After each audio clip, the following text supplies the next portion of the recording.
Christmas dinner smelled like turkey and betrayal. My son Michael stood up, holding his glass, his voice cutting through the silence. "We voted, Dad. You are no longer a member of our family. Get out of this house."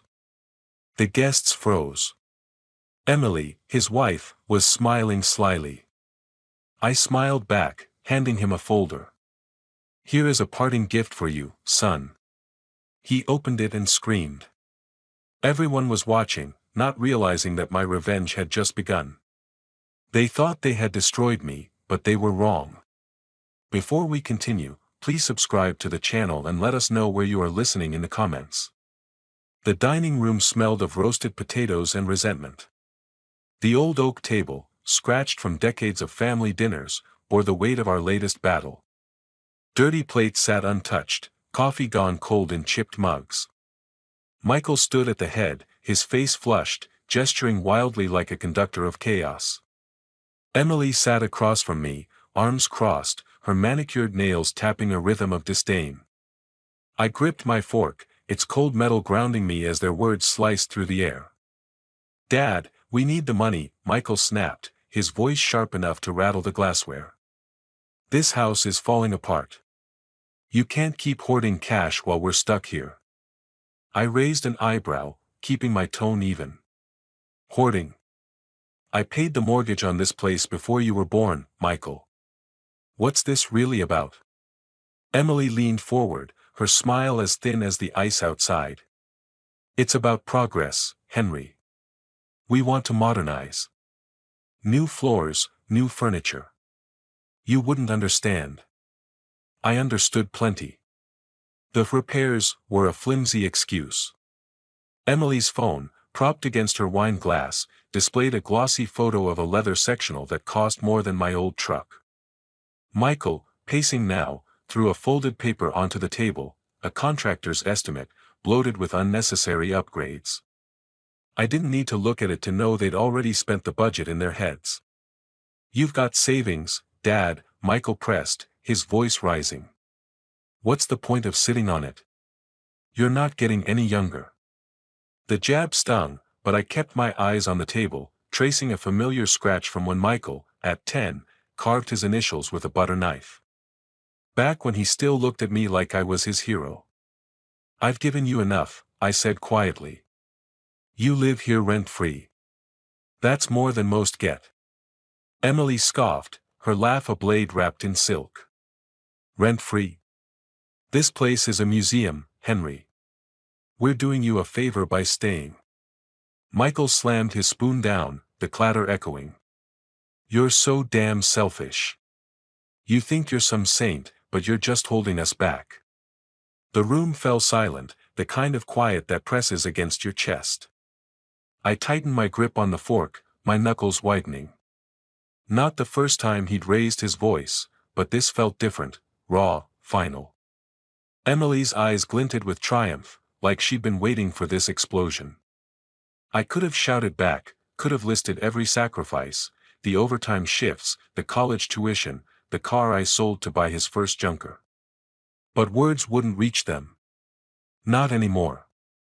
"Selfish," I repeated, letting the word hang. "That's what you think?" Michael leaned closer, his breath hot with wine. "You're damn right. You're not needed here anymore, Dad. We can handle this place without you."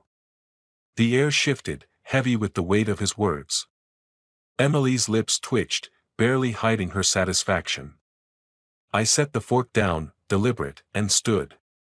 My chair scraped against the hardwood, a sound that felt louder than it should. I looked at Michael, then at Emily, their faces a mirror of greed and certainty. They thought they'd won. "I see," I said, my voice steady despite the fire in my chest. "You've made yourselves clear." I turned, my boots heavy on the floor, and walked toward the hallway. Michael called after me, his tone mocking. "What, that's it? You're just gonna sulk?" I didn't answer. The dining room door loomed ahead, its chipped paint a reminder of better days. As I reached for the knob, a single thought burned through the haze of betrayal. I'd given him everything, my time, my dreams, my home. No more. The door clicked shut behind me, muffling their voices. I stood in the dark hallway, my pulse steadying. They thought they could break me. They were wrong. I'd show them what selfish really meant. My bedroom was a time capsule, every corner holding ghosts of a life I'd built and lost. The wooden bed creaked under me as I sat, the mattress sagging from years of restless nights. A single lamp cast a warm glow over the room, catching the dust on a framed photo of Elizabeth and Michael, taken when he was 6. His gap-toothed grin stared back, so different from the man who just screamed I wasn't needed. My fingers brushed the glass, trembling slightly. How had it come to this? The house was silent now, the kind of quiet that amplifies your thoughts.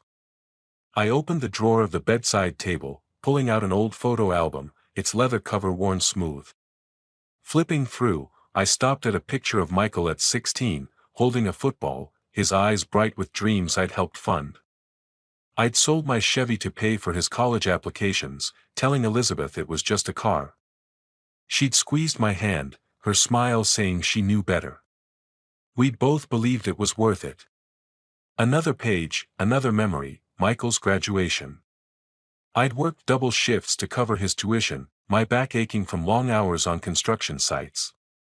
He'd hugged me that day, his cap askew, promising to make me proud. I'd believed him. Now, the memory twisted like a knife. He'd never said thank you, not once. And after Elizabeth's cancer took her 3 years ago, he'd drifted further, leaving me to rattle around this house alone. Until Emily came along, her sharp ambition sinking claws into him. I turned the page and found a folded receipt, yellowed with age. Tuition payment, $12,000, dated 2005. I'd drained my savings for it, telling myself it was an investment in his future. My future, too, I'd thought, someone to carry on the family name, to share the life I'd built.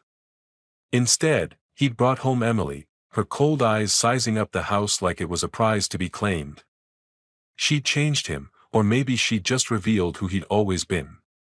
The album snapped shut. I set it aside, my gaze falling on Elizabeth's photo. Her soft curls, her warm eyes, they'd always steadied me. I tried, Liz, I whispered, my voice rough. I gave him everything. But trying wasn't enough, not when he stood in my dining room, spitting venom, egged on by a woman who saw me as an obstacle. The fork I'd gripped earlier flashed in my mind, its weight a reminder of the anger I'd buried. No more burying. I stood, crossing to the window. Outside, snow fell in slow, heavy flakes, blanketing the street in white. The neighborhood was asleep, its Christmas lights blinking through the haze. I pressed my hand to the cold glass, my reflection staring back, gray hair, tired eyes, but a jaw set with purpose. I'd spent decades being the father who provided, who forgave, who waited. And for what? To be told I wasn't needed. A memory surfaced, Michael, maybe 8, slamming his bedroom door after I'd grounded him. Even then, he'd had a temper, but he'd always come back, sheepish, with an apology. That boy was gone. The man he'd become didn't deserve my patience. Neither did Emily, with her calculated smiles and dreams of a life she hadn't earned. I picked up my phone from the nightstand, its screen glowing in the dim room. My thumb hovered over Tom's number. He'd know where to start, someone who'd seen the world's ugliness and still came out swinging. The snow kept falling, soft and relentless. I wasn't a victim, not anymore. I'd been their foundation for too long. It was time to build something new. The old oak smelled of whiskey and worn leather, its dim lights casting long shadows across the wooden paneling. I sat in a corner booth, the vinyl seat creaking as I leaned forward, my hands wrapped around a glass of bourbon. Across from me, Tom sipped his beer, his gray sweater as frayed as his patience. He'd been my friend since the days we argued over blueprints at the engineering firm, back when life made sense. Now, he was a retired lawyer with a knack for cutting through nonsense. I told him about the fight, Michael's shouting, Emily's smirks. The way they tried to gut me with words. Tom listened, his eyes narrowing, the lines on his face deepening with every detail. When I finished, he set his glass down, the clink loud in the quiet bar. "They're vultures, Henry," he said, his voice gravelly. "Think they can peck you apart because you're old. You gonna let them?" I swirled the bourbon, watching the amber liquid catch the light. "No. I'm done letting them." Tom grinned, a rare thing that meant trouble for someone. "Good. Hit 'em where it hurts. Money, pride, find their weak spot." I nodded, my mind already turning. Michael was impulsive, always chasing the next shiny thing, a new car, a bigger TV. Emily was worse, her ego tied to appearances, her Instagram feed a shrine to a life she couldn't afford. They thought they could bully me out of my own home. I'd show them what a lifetime of planning could do. "Legally," I added, meeting Tom's gaze. "No mistakes." He chuckled, leaning back. "Spoken like the guy who double-checked every contract I ever wrote. You've got this, Henry. They don't know who they're messing with." I pulled a small notebook from my coat pocket, flipping it open. My pen scratched across the page, the word "accounts" standing out in sharp ink. Michael's finances were a mess. I'd seen the late notices he tried to hide, the way Emily flinched when the credit card reader beeped too long. That was my starting point. "You're scarier than I thought," Tom said, raising his glass. "To justice." I clinked my glass against his, the bourbon untouched. "To consequences." The bar hummed around us, a low buzz of conversation and clinking bottles. A jukebox in the corner played some old country tune, the kind Elizabeth used to hum while cooking. I pushed the thought away. Nostalgia wouldn't help me now. Tom leaned forward, his voice dropping. "You sure about this? Once you start, there's no going back." I met his eyes, steady. "They made their choice. Now I make mine." He nodded, a glint of respect in his gaze. "Then don't flinch. They'll squirm when you tighten the screws." I tucked the notebook away, my fingers brushing the rough fabric of my coat. The plan was forming, pieces clicking into place like the blueprints I used to draw. I'd been an engineer once, building things that lasted. This time, I'd build their downfall, brick by careful brick. I stood, tossing a few bills on the table. The bourbon sat untouched, its surface still. "Thanks, Tom. I'll call you." He waved me off. "Don't call. Just do it." The door to the old oak groaned as I pushed it open, the cold biting at my face. Snow crunched under my boots, the streetlights casting a pale glow over the empty sidewalk. My breath clouded in the air, but my mind was clear. Michael thought he could erase me. Emily thought she could outsmart me. They'd built their lives on my foundation, and I knew exactly where the cracks were. I walked on, the snow falling heavier now, each flake a reminder of the storm I was about to unleash. The kitchen was dark, save for the faint glow of my phone's flashlight cutting through the shadows. The oak table, usually a place for family meals, was now a battlefield of scattered papers, bills, receipts, a crumpled bank notice. Michael had left them out, careless as always, assuming I wouldn't notice. I moved quietly, my old sweater catching on the chair's edge as I leaned over the mess. Each document was a window into their world, and I was about to pry it open. I lifted a credit card statement, the numbers glaring under the light. 12,000 in debt, spread across designer clothes and restaurant tabs. Emily's name was on half the charges, including a $2,000 handbag that could have paid the heating bill twice over. I shook my head, a bitter smile tugging at my lips.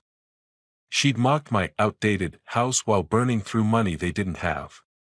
Michael wasn't much better, late car payments, a gym membership he never used. Their greed was a house of cards, and I was ready to pull the first one. My fingers paused on a bank notice, the word "overdue" stamped in red. They'd missed 2 mortgage payments on a small condo they'd bought as an investment last year. Michael had bragged about it at dinner once, saying it'd make them rich. Emily had nodded, her eyes gleaming as she scrolled through photos of luxury lofts on her phone. Now, the bank was threatening to foreclose. I scribbled the account number in my notebook, the pen scratched loud in the silent house. A memory flickered, Emily at dinner last week, her voice dripping with disdain as she called my dining room carpet tacky. She'd waved her fork like a scepter, saying we needed modern elegance. Michael had laughed, agreeing, while I'd stared at the family photos on the wall, wondering when my son had stopped seeing this house as home. That carpet had been Elizabeth's choice, picked after hours of debate at the store. They wanted to rip it out, erase her, erase me. I froze, hearing a creak from the hallway. My heart thudded as I flicked off the flashlight, plunging the kitchen into darkness. The house was old, always groaning, but I couldn't risk being caught. I pressed myself against the counter, listening. Nothing. Just the hum of the fridge and the distant tick of the living room clock. I exhaled, my breath steadying. They were upstairs, probably asleep, oblivious to the trap they'd walked into. I turned the light back on, flipping through more papers. A receipt for a wine club subscription, another for a spa day Emily had needed. Every line was a thread in the web they'd spun, and I was mapping it out. My engineering days taught me to find weak points, cracks in a structure that could bring it down. Their finances were crumbling, and I'd make sure they felt every tremor. The notebook in my hand grew heavier with each note, dates, amounts, account numbers. I tucked the bank notice into my pocket, careful not to crinkle it. This wasn't just about money. It was about control, about showing them I wasn't the relic they thought. I'd built this house, this life, and they'd tried to claim it without a fight. Big mistake. Another creak, closer this time. Footsteps, slow and heavy, descending the stairs. Michael. I snapped the notebook shut, shoving it into my pocket as I slipped the papers back into their messy pile. The flashlight went off, and I moved toward the kitchen door, my boots silent on the tile. My hand grazed the doorframe, the wood cool under my fingers. I paused, listening as the footsteps stopped just outside. Dad? Michael's voice was groggy, suspicious. I didn't answer. My pulse was steady, my mind sharp. They'd given me the weapon I needed, wrapped in their own carelessness. I eased the door open a crack, the hinges silent from years of my maintenance. The hallway was dark, Michael's shadow looming at the far end. I slipped through, my breath held, and melted into the shadows of the house I knew better than they ever would. The lawyer's office was a stark contrast to my home, glass walls, gray carpet, the air sharp with the scent of coffee and ink. I sat across from John, my old coat draped over the chair, a folder of notes open in front of me. The Chicago skyline loomed outside, its steel towers glinting under a pale winter sun. John, in a crisp suit, scanned my scribbled figures, his pen clicking rhythmically. I'd known him from my engineering days, when we'd sorted out contracts for the firm. He was sharp, discreet, and didn't waste words. "You're sure about this, Henry?" he asked, his voice low, eyes flicking up from the page. "It's a bold move." I nodded, my hands steady on the table. "They crossed a line, John. I'm taking back what's mine." He leaned back, tapping the pen against his chin. "All right. Let's start with the will. You want Michael out, completely?" "Completely." The word felt heavy, final. A pang of guilt hit me. Michael was still my son, still the boy who'd once clung to my hand at the fair. But that boy was gone, replaced by a man who'd spat in my face. I pushed the thought away, focusing on the papers John slid toward me. The first was a revised will, naming a local charity as my beneficiary. The house, my savings, everything, Michael and Emily wouldn't see a dime. I read it carefully, my old contract habits kicking in. Every clause was airtight, just as I'd wanted. I signed, the pen's scratch a quiet victory. The second document was a bank form. Freezing the joint account Michael still used, a relic from when I'd helped him buy his first car. He'd never bothered to close it, and now that laziness would cost him. John watched me, his expression unreadable.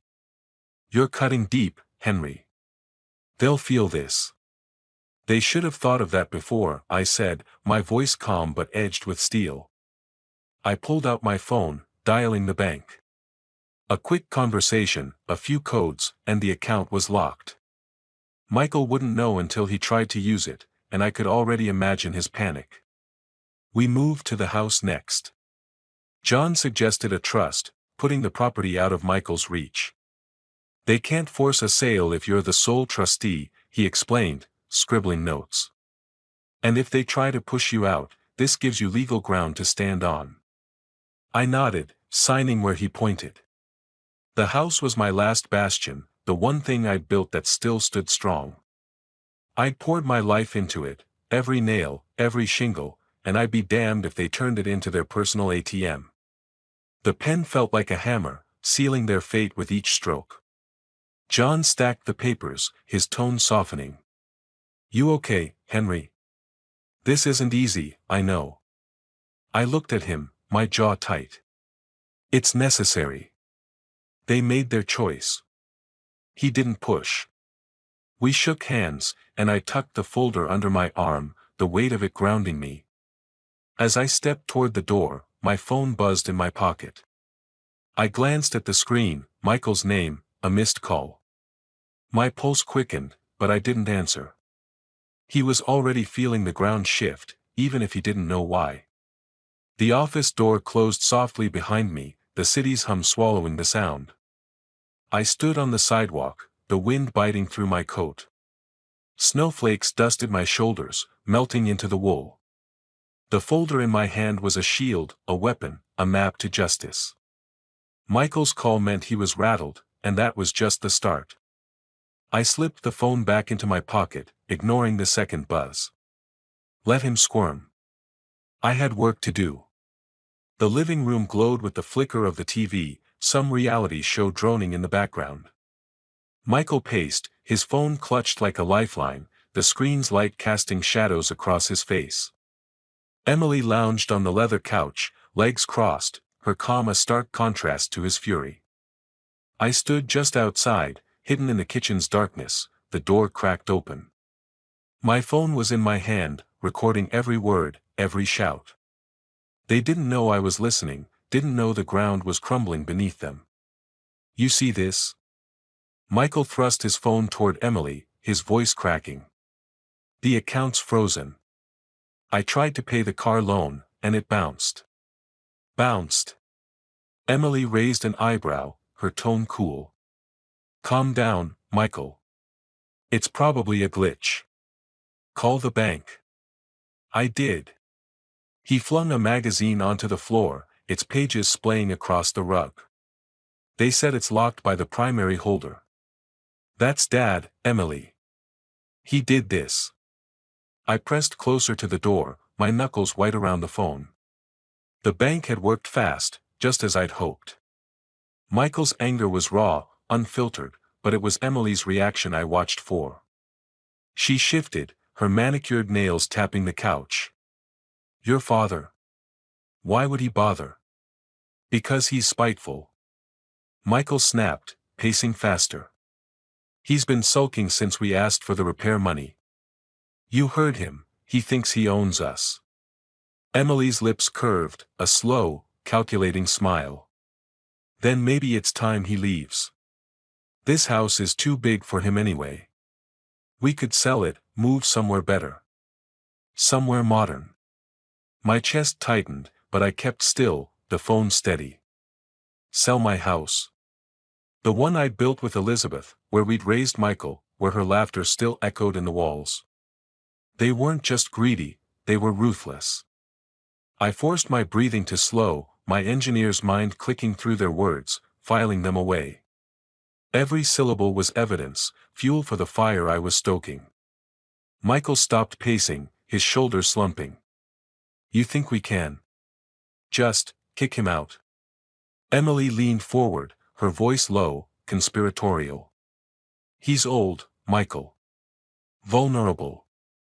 We'll say it's for his own good, find him a nice little apartment, somewhere cheap. The house stays with us. It's only fair. Fair. The word burned, but I didn't move. My thumb hovered over the phone, the recording ticking on. They were plotting right in front of me, oblivious to the noose tightening around them. I'd known they were selfish, but this was a new low. My home, my life, reduced to a stepping stone for their ambitions. Michael hesitated, running a hand through his hair. He won't go quietly.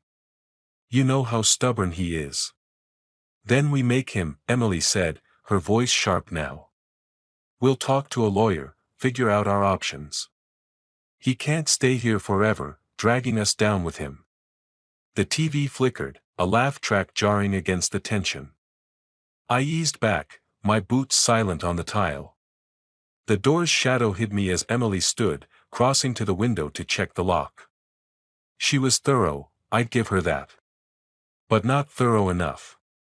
My phone vibrated faintly as the recording saved, their voices trapped in its memory. I slipped into the kitchen, my heart pounding but my mind clear. They thought they could outmaneuver me, erase me from my own life. But they just handed me everything I needed. Their plan was reckless, sloppy, built on arrogance. I'd use it, turn it against them, let their own words dig the grave they thought was mine.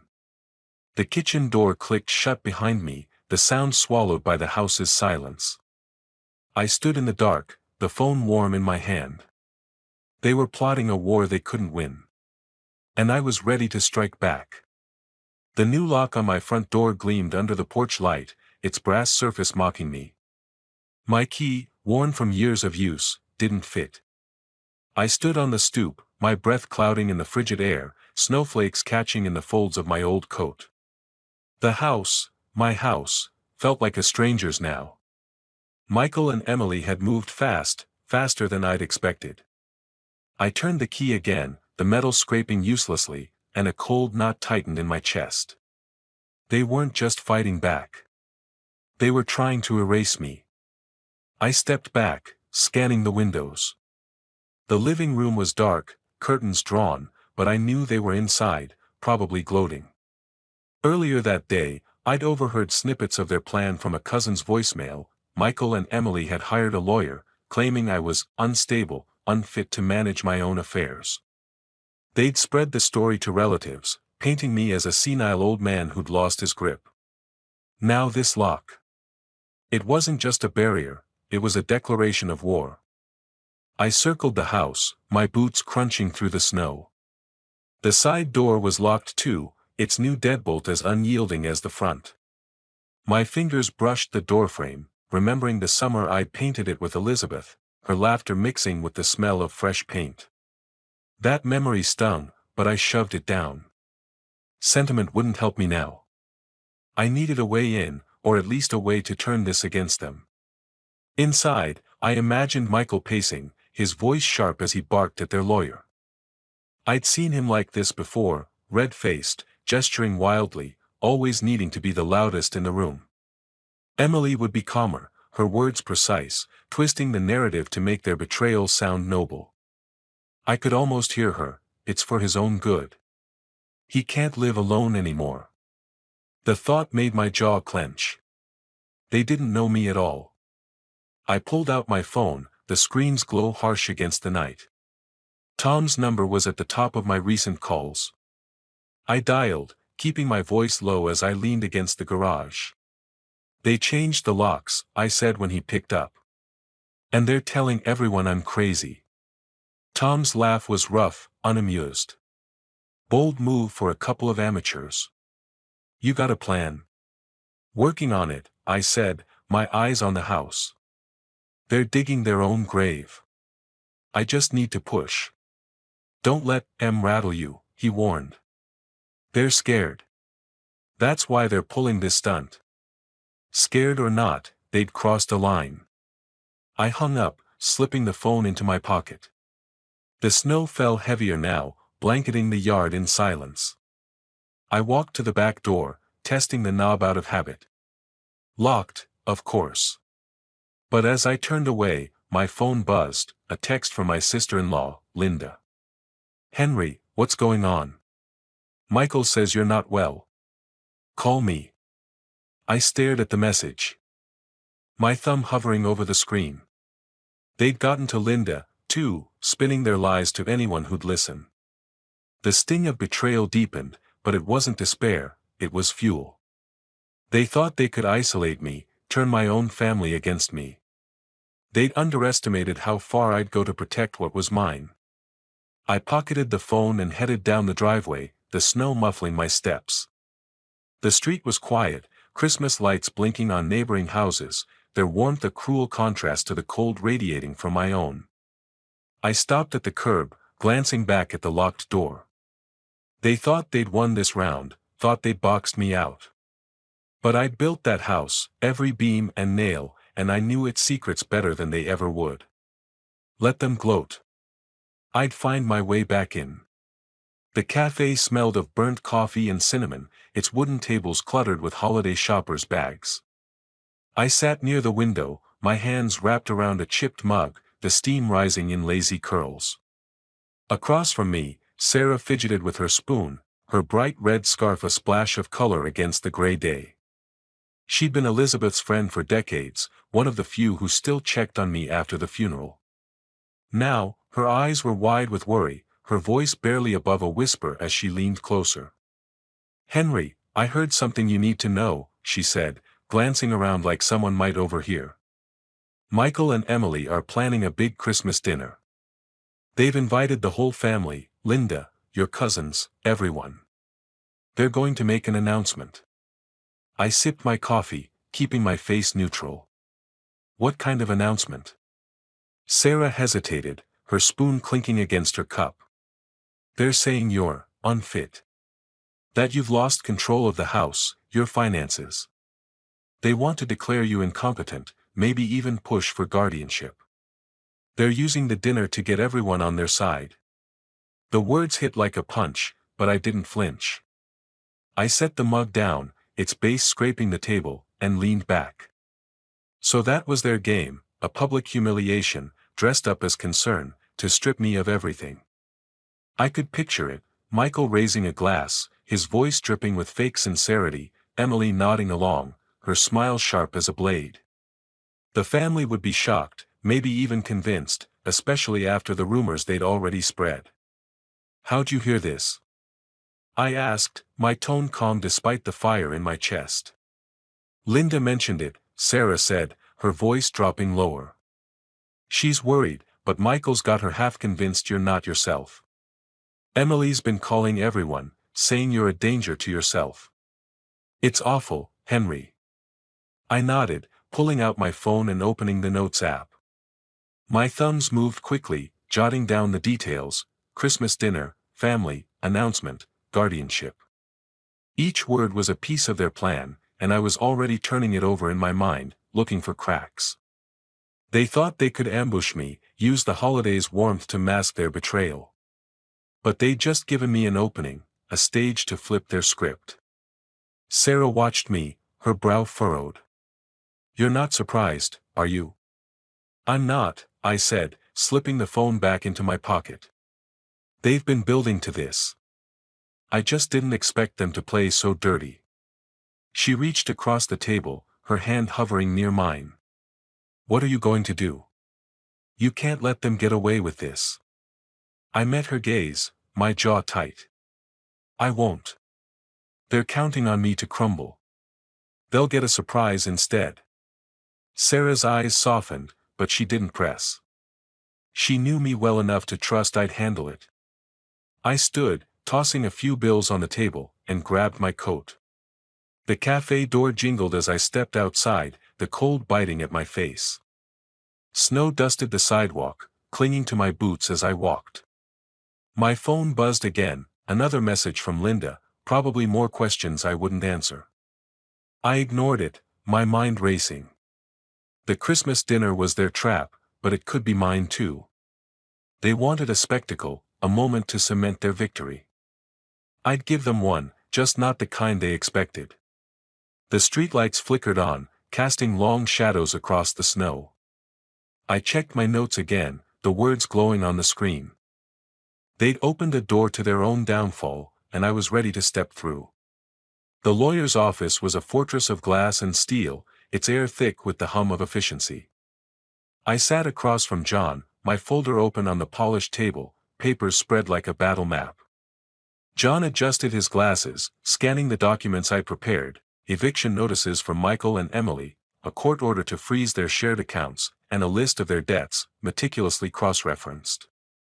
My engineer's precision had served me well, every detail accounted for, every loophole sealed. "This is ironclad, Henry," John said, his voice clipped but approving. "The eviction notice is legal, backed by the trust you set up. They'll have 30 days to vacate once it's served. And the account freeze, effective immediately. You've got them cornered." I nodded, signing the final page. The pen's weight felt like a gavel, each stroke a step closer to justice. "And the evidence?" I asked, tapping the folder. Inside were recordings, bank statements, even screenshots of Emily's texts to relatives, all proving their intent to defraud me. I'd spent nights compiling it, my dining room table a war room of receipts and notes. John slid the folder into his briefcase. "More than enough. If they try to fight, this'll bury them in court. You've done your homework." I leaned back, the chair creaking under me. Homework. That's what it felt like, methodical, relentless, the way I'd once tackled blueprints. But this wasn't about buildings. It was about tearing down the lies Michael and Emily had built around my life. The thought of my son, once small enough to fit in my arms, now scheming to rob me, brought a familiar ache. I pushed it down. Regret wouldn't finish this. Next stop was the bank, a sterile box in the mall's heart, its gray walls lined with posters about savings plans. The young banker, his tie slightly crooked, typed furiously as I confirmed the freeze on Michael's accounts. "All set, Mr. Wilson," he said, his voice nervous, like he sensed the weight of what I was doing. I thanked him, tucking the confirmation slip into my folder. The numbers were locked now, no more designer bags for Emily, no more reckless loans for Michael. Back in John's office, we finalized the last piece, a letter to serve at the Christmas dinner, outlining their eviction and the consequences of their actions. I slipped it into a plain envelope, its edges crisp, and placed it in my briefcase. The folder inside held everything: their debts, their lies, their recorded plot to oust me. It was my ace, ready to be played when the moment came. John stood, offering his hand. "You're ready, Henry. They won't see this coming." I shook his hand, my grip firm. They never did. Outside, the bank's glass doors swung shut behind me, the sound swallowed by the mall's holiday buzz. Shoppers hurried past, arms full of gift bags, while Christmas lights twinkled above. I stopped, my briefcase heavy in my hand, and looked at the decorations. They reminded me of Elizabeth, how she'd hang lights on our porch every December. The memory softened me for a moment, but only a moment. Michael had chosen his path, and I'd chosen mine. Snow fell as I stepped into the parking lot, dusting my coat. My breath clouded in the air, but my mind was clear. Tomorrow was Christmas Eve, the dinner, their grand stage. They thought they'd humiliate me, rally the family to their side. But I had the folder, the letter, the truth. The lights blinked on, their glow reflecting off the snow. I tightened my grip on the briefcase. Let them set the table. I'd bring the reckoning. The dining room glowed with candlelight, the scent of roasted turkey and pine mingling in the air. The old oak table was draped in a white cloth, set with Elizabeth's china, each plate a silent nod to better days.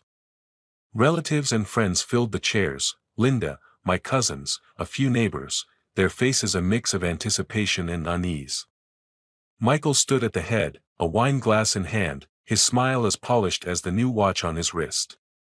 Emily sat beside him, her posture perfect, her eyes glinting with quiet triumph. I sat opposite, my hands folded, a plain folder tucked beneath my chair. They thought this was their moment. They were wrong. Michael cleared his throat, the room falling silent except for the faint clink of forks. "Thank you all for coming," he began, his voice loud, practiced. "This Christmas is special.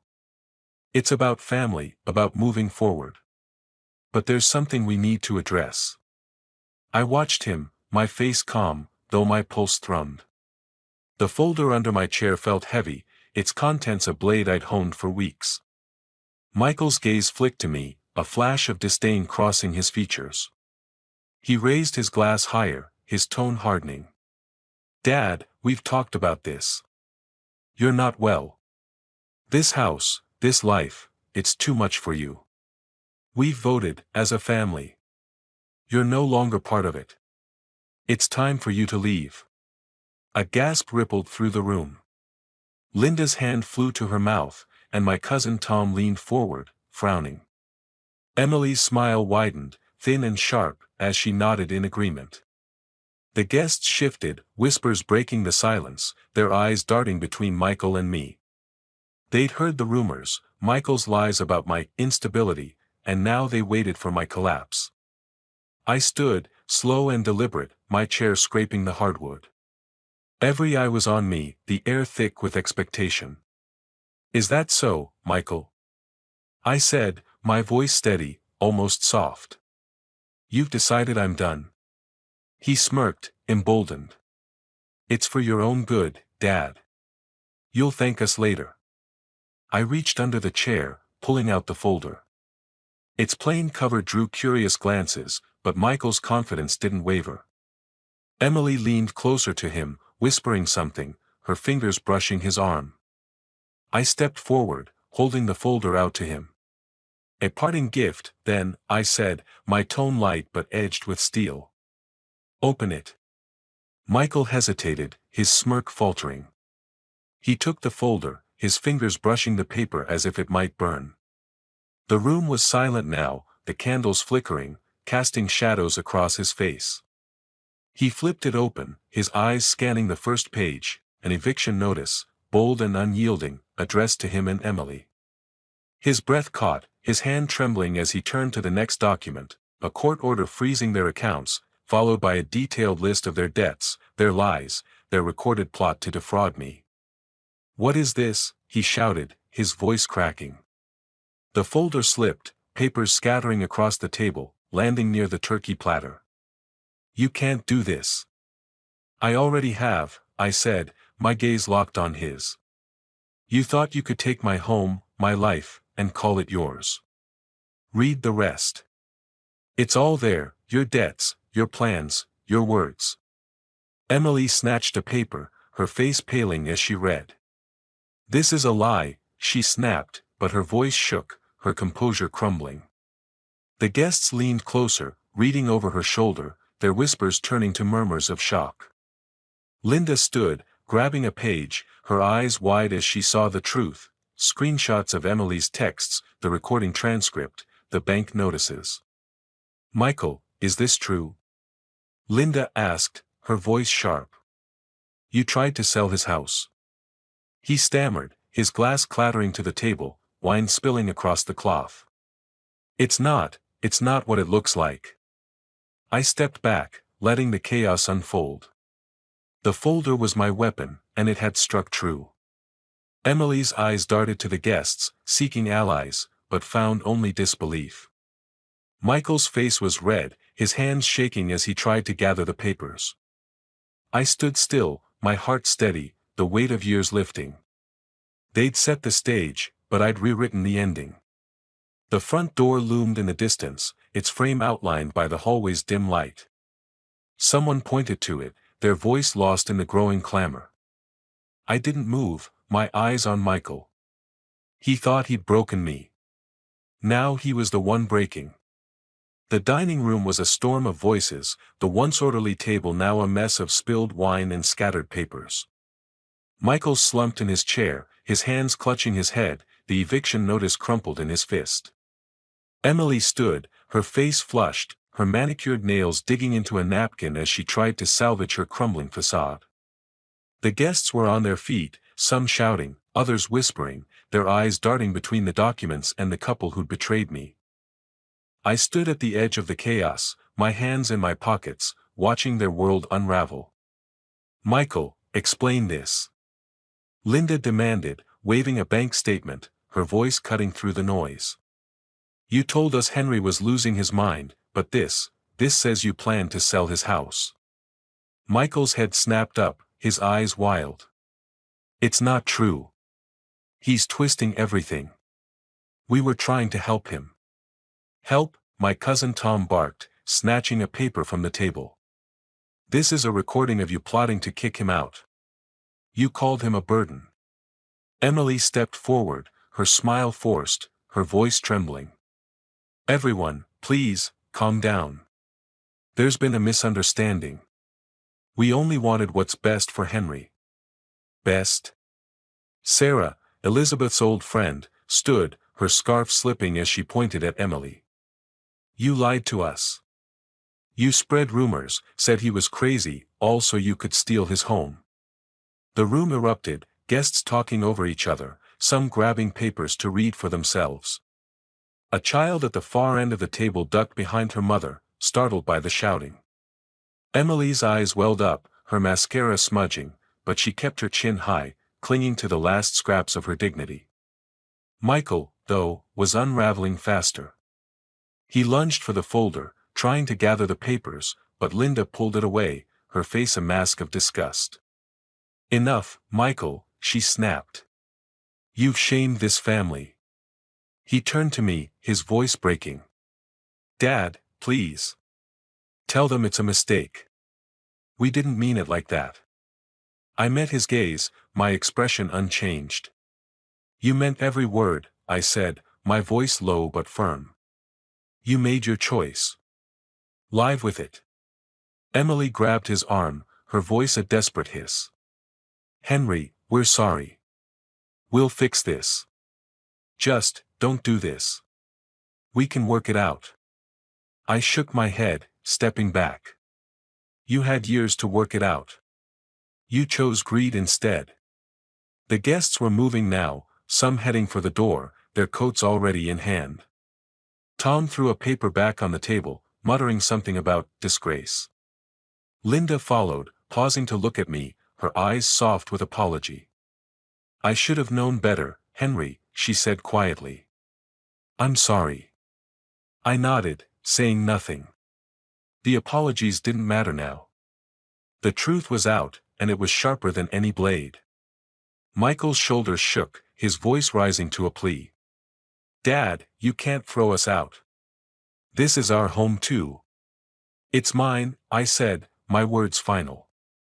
"Always was." I turned, walking toward the living room, the noise fading behind me. Emily's voice cracked, calling after me, but I didn't stop. The dining room door swung shut, muffling their pleas. I stood in the dark, the glow of Christmas lights filtering through the window, casting soft patterns on the floor. The family photos on the wall watched me, Elizabeth's smile a faint echo of what we'd lost. I straightened one, my fingers lingering on the frame. Outside, car doors slammed, engines starting as guests left. The house grew quieter, the storm subsiding. Michael and Emily were still in there, begging, bargaining, but it was over. They'd built their trap, and I'd turned it on them. The front door creaked open, then slammed shut, the sound sharp in the silence. I didn't look back. They'd made their bed. Now they'd lie in it. My new apartment was small, its bare walls still unfamiliar, but the wide window offered a view of Chicago's skyline, its lights winking through the falling snow. I sat at a simple desk, a single lamp casting a warm glow over a blank sheet of paper. The pen in my hand felt heavy, not with ink but with the weight of what I needed to say. Boxes lined the room, some unpacked, others holding pieces of a life I'd left behind. A photo of Elizabeth rested on a shelf, her smile steadying me as I began to write. The house was gone, sold for a good price to a young family who'd fill it with new memories. I'd walked away with enough to start over, here, in this quiet space, where the past couldn't cling so tightly. The sale had been quick, the paperwork final, each signature a step toward freedom. Michael and Emily had vanished after that Christmas dinner, their belongings cleared out before the eviction notice's deadline. I hadn't heard from them since. And I didn't expect to. Some bridges burn clean. I pressed the pen to the paper, the words coming slowly. Michael, I wrote, my handwriting steady despite the ache in my chest. I've spent years wondering where I went wrong, what I could have done to keep you close. But you chose your path, and I had to choose mine. I forgive you, not because you deserve it, but because I need to move on. This is goodbye.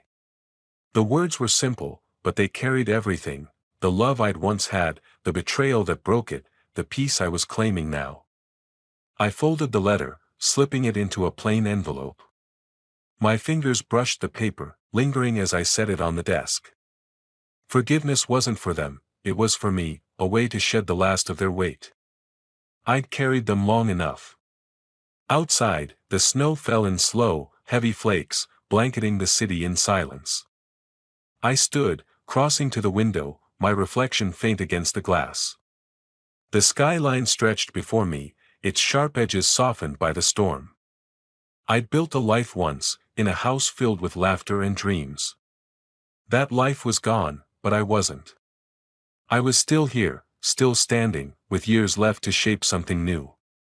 A box by the door held a few keepsakes, Elizabeth's favorite scarf, a drawing Michael had made at 6, a contract from my engineering days. I'd unpack them later, when the time felt right. For now, I let the quiet settle, the apartment's stillness a contrast to the chaos of those final weeks. The Christmas dinner played in my mind, Michael's shout, Emily's tears, the guests' shock, but it was distant now, like a story I'd heard rather than lived. I picked up the envelope, tucking it into my coat pocket. The post office was a short walk, and I'd mail it tonight, let it carry my words into the void. Michael might read it, might not. It didn't matter. I'd said what I needed to say. The desk lamp flickered, its light catching the snow outside, each flake a tiny spark in the dark. I grabbed my coat, the envelope crinkling as I pulled it on. The apartment door clicked shut behind me, the sound soft but final. The hallway was empty, the building quiet, but the city waited beyond, alive with possibility.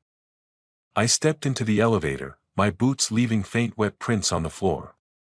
The snow would keep falling, covering the old paths, making way for new ones.